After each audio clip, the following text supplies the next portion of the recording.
कि झारखंड में विधानसभा चुनाव के लिए मतदान की उल्टी गिनती जो है वो शुरू हो गई है। झारखंड में पहले चरण में 43 सीटों पर 13 नवंबर को मतदान होना है, जिसके लिए 683 उम्मीदवार मैदान में हैं, यानी कि हर एक सीट पर करीब 16 उम्मीदवार हैं। पहले चरण के लिए बीजेपी और इंडिया गठबंधन ने पूरी ताकत जो है वो झोंक दी है। झारखंड चुनाव में बांग्लादेशी घुसपैठिए, झारखंड अस्मिता, भ्रष्टाचार, अवैध खनन, बेरोजगारों और महंगाई के मुद्दे अहम हैं। तो वहीं आपको बता दें कि महाराष्ट्र विधानसभा की 288 सीटों के लिए प्रचार जो है वो जोरों शोरों पर है। महाराष्ट्र में सभी 288 सीटों के लिए चुनाव 20 नवंबर को एक ही चरण में होंगे। महाराष्ट्र चुनाव में महायुति और महाविकास आघाड़ी ने पूरी ताकत अपनी झोंक दी है। चुनाव में विपक्षी महाविकास आघाड़ी और सत्तारूढ़ महायुति के बीच जबरदस्त सियासी खींचतान जो है वो देखने को मिल रहा है। दोनों तरफ से हर पैंतरा आजमाया जा रहा है, हर एक दांव चला जा रहा है। बटेंगे तो कटेंगे जैसे नारों की गूंज है। तो लुभावने वादों के जरिए सुनहरे कल की तस्वीर भी दिखाई जा रही है। तो महाराष्ट्र में सियासी घमासान देखने को मिल रहा है। सभी पार्टियां अपनी अपनी जोर आजमाइश कर रही हैं। सभी दिग्गज नेताओं की रैलियां देखने को मिल रही हैं और सभी पार्टियां अपने अपने चुनावी वादे कर रही हैं।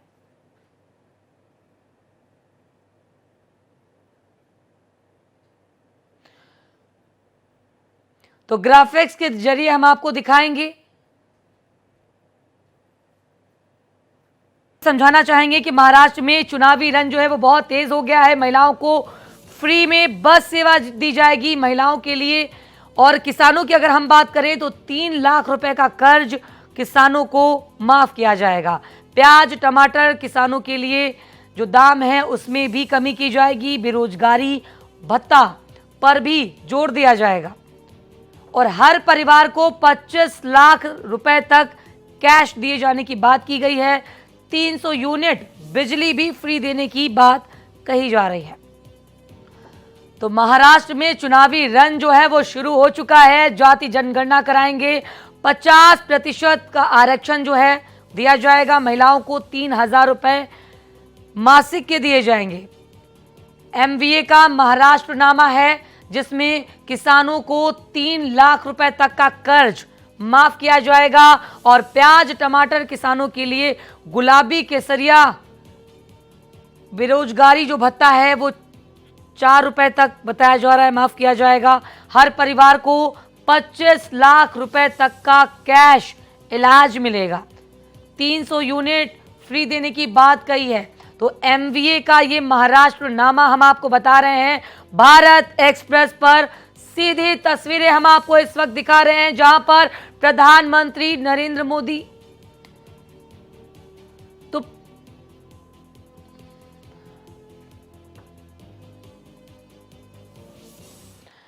और अभिषेक पांडे हमारे साथ इस वक्त लाइव जुड़ चुके हैं। अभिषेक, क्या कुछ महाराष्ट्र में इस समय वहां देखने को मिल रहा है? लगातार तमाम दिग्गज नेताओं की वहां पर ताबड़तोड़ रैलियां हैं। अभिषेक, देखिए बिल्कुल महाराष्ट्र के भीतर आज ताबड़तोड़ रैलियां हैं। जितने भी राष्ट्रीय नेता हैं उन सभी नेताओं की रैलियां हैं। प्रधानमंत्री खुद 3 रैली कर रहे हैं तो अमित शाह 2 रैली कर रहे हैं। योगी आदित्यनाथ 3 रैली कर रहे हैं तो नेता प्रतिपक्ष राहुल गांधी 2 रैली कर रहे हैं। मुख्यमंत्री सहित दोनों उप मुख्यमंत्री शरद पवार, उद्धव ठाकरे और कांग्रेस के दूसरे नेता अलग अलग जगहों पर रैलियां करते नजर आ रहे हैं। सभी की कोशिश है कि मतदाताओं को ये बताएं कि वो एक दूसरे से बेहतर कैसे हैं। कांग्रेस की कोशिश है कि जो लाडली बहन योजना सरकार ने चलाई है 1500 रुपये की स्कीम, उसको काउंटर करके 3,000 रुपये की बात महिलाओं को बताई जाए और कहा जाए कि अगर कांग्रेस या MVA की सरकार आती है तो ऐसे में 3,000 रुपये महिलाओं को दिए जाएंगे, जो कि 1500 रुपये अभी इस समय मिल रहे हैं। वहीं महायुति यानी बीजेपी, एकनाथ शिंदे और अजीत पवार के गठबंधन ने 2100 रुपये ऐलान किया है कि सरकार आती है तो महिलाओं को 2100 रुपये मिलेंगे।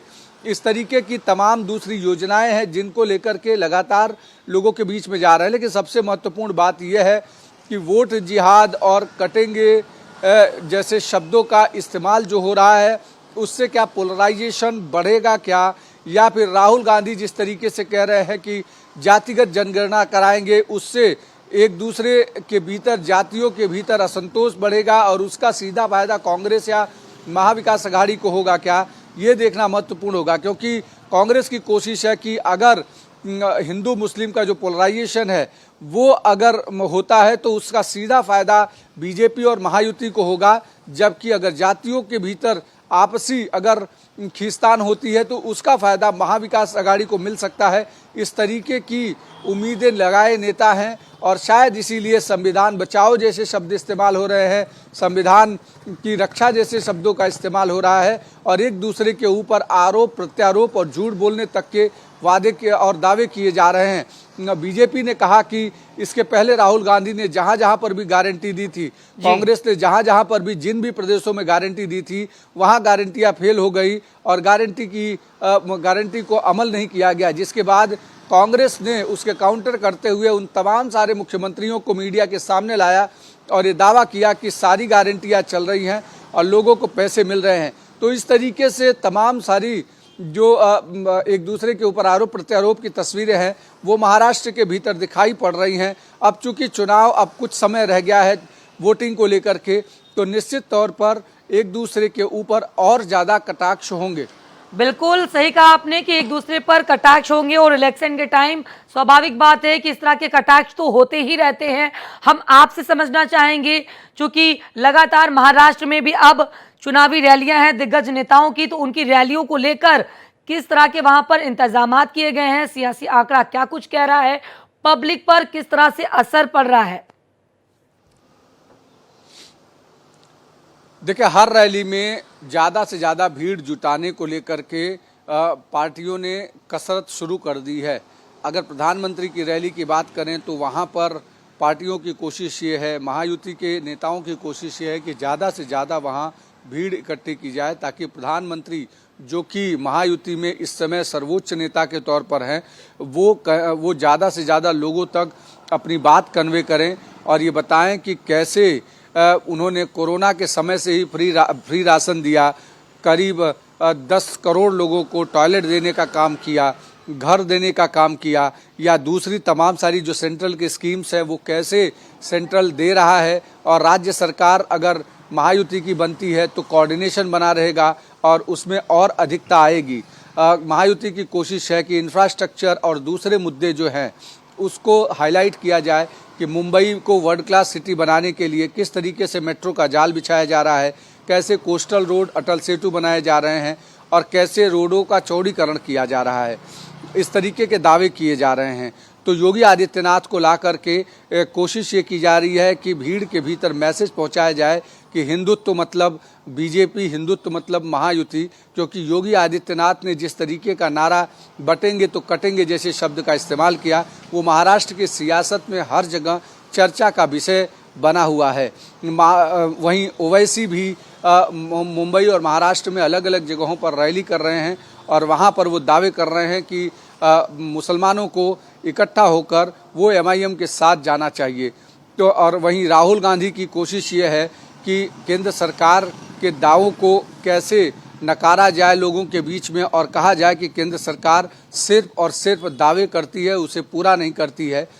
और महाविकास अघाड़ी महाराष्ट्र में चल रही तमाम सारी योजनाओं पर कैसे कुठाराघात कर सकती है, कैसे प्रहार कर सकती है और लोगों को ये बता सकती है कि ये सारी योजनाएं सिर्फ चुनावी जुमला हैं।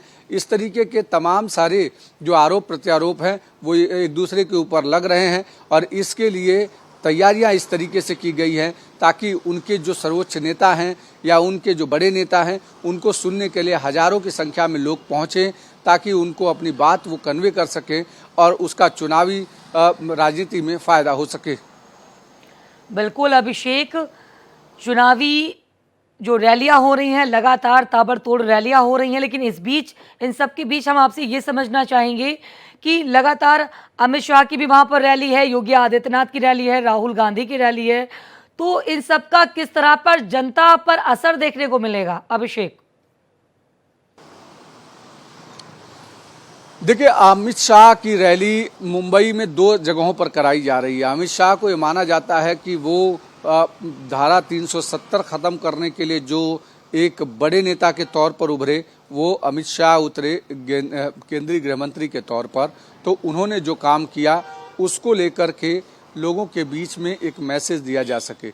वहीं दूसरी तरफ अगर योगी आदित्यनाथ की बात करें तो योगी आदित्यनाथ जिस तरीके से अपने धार्मिक कट्टरवाद को लेकर के कि धर्म को लेकर के आगे रहे हैं, तो उसको खास करके ऐसी जगहों पर जहां पर काफ़ी पहले दंगे हुए हैं या वहां पर तनावपूर्ण स्थिति है, जहां पर पोलराइजेशन हो सकता है, ऐसी जगहों पर योगी आदित्यनाथ को जिम्मेदारी दी गई है ताकि जो हिंदू वोट बैंक है, हिंदुत्व के वोट बैंक, वो टूटे नहीं बल्कि महायुति के साथ जुड़ें। कांग्रेस की कोशिश है कि पूरे महाराष्ट्र भर में ये बताया जाए कि कैसे जातियों के भीतर असंतोष है और उस असंतोष का फ़ायदा कांग्रेस अपने तरीके से उठा पाए। तो इस तरीके से तमाम मुद्दे हैं जिनको लेकर के लोगों के बीच में जा रहे हैं। अब 20 तारीख को जनता तय करेगी कि किस मुद्दे को वो एक्सेप्ट करती है और किस मुद्दे को वो नकारती है। बिल्कुल अभिषेक, सही कहा आपने कि 20 तारीख को ही पता चलेगा कि आखिर वहां की जनता अपना आशीर्वाद किस पर बनाती है, किसकी सरकार जनता लाती है, ये देखने वाली बात होगी। लेकिन फिलहाल के लिए वहां पर ताबड़तोड़ रैलियां देखने को मिल रही हैं, ताबड़तोड़ जनसभाएं हो रही हैं। अभिषेक, अधिक जानकारी के लिए आपका शुक्रिया अदा करेंगे।